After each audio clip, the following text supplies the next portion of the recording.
In this video, I'm gonna give you a very simple lead generation tactic that's gonna take care of networking, content creation, all rolled into one.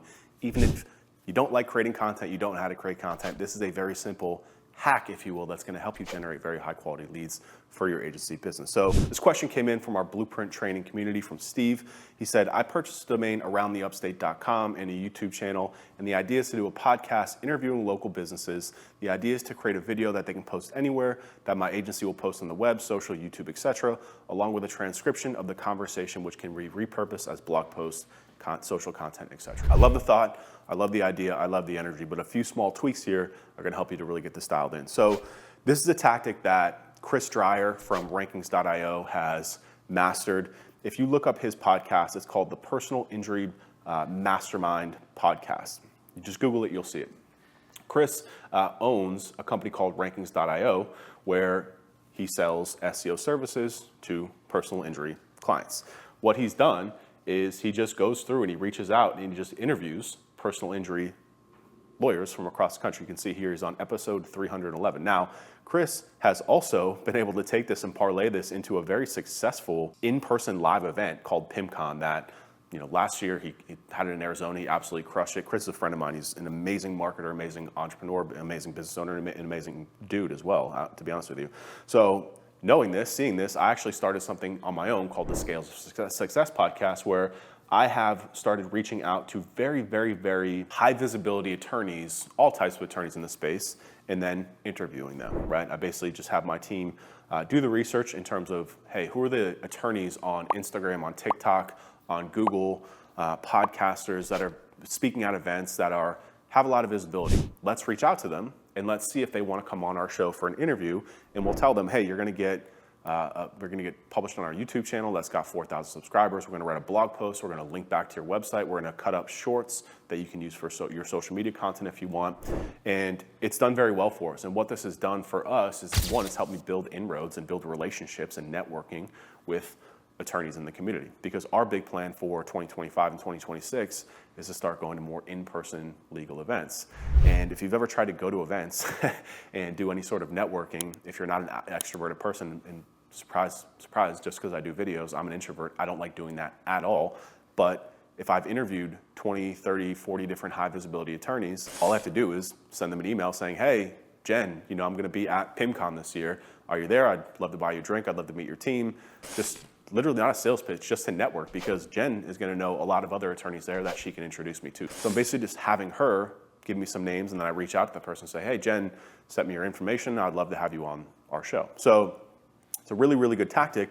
And also what it does too is when I interview and then I put it onto our website, I'm specifically targeting, if you look at the URL query here, I'm specifically targeting their name.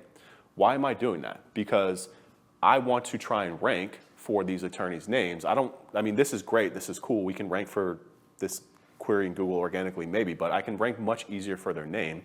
And that's doing two things. One, that's sending a signal to Google that, hey, they've got this whole library of content where they're interviewing and speaking with attorneys. This website must be about and for attorneys. That's who our audience is. That's what I want Google and all social platforms to know that as well. Two is that most people searching for her name are probably other attorneys. So other attorneys searching for her name come to our website, they get cookied. Not saying that they generate leads, but it's just building this bubble, this ecosystem, this brand, if you will, all across the internet. So our process is very simple. Like I said, we are constantly scraping, and then somebody on my team just reaches out to them and says, hey, we've got this podcast where we're going to get you a ton of visibility. Do you have any interest? And it's like a 90% success rate because it's an ego bait. People love talking about themselves, right? It's a networking thing. This is how you network on the internet, is you just bring them in, you do a solid for them, and then over time you nurture that relationship. You reach out to them if they're going to be in person at an event, etc. So just coming back to your question over here, Steve, in terms of what I would recommend for this. So the challenge with just local businesses, right? And I get this is like a common thought with a lot of agencies. You're like, hey, I'm in Miami. I want to build a foothold here in Miami. So I'm going to do something about Miami. The problem is that Miami is a very broad spectrum of people, of tourists, of businesses. So the point is that a location is not a niche. That's what you should be focused on. One, that opens up your scope much larger, because if you're only working with local businesses, then you're pigeonholed to those businesses in your area. Two is that you're probably not going to build the right network of folks that's ultimately going to grow your business over the long run. Because again, you can interview coffee shops, you can interview gyms, there's a whole bunch of things, but like, what's the point? You know, if it's not ultimately going to help your business in some way, shape, or form. And again, I'm not saying this is a direct lead generation tactic. I'm saying this is a networking tactic. And if you've been doing business for long enough, you know how powerful a good network is.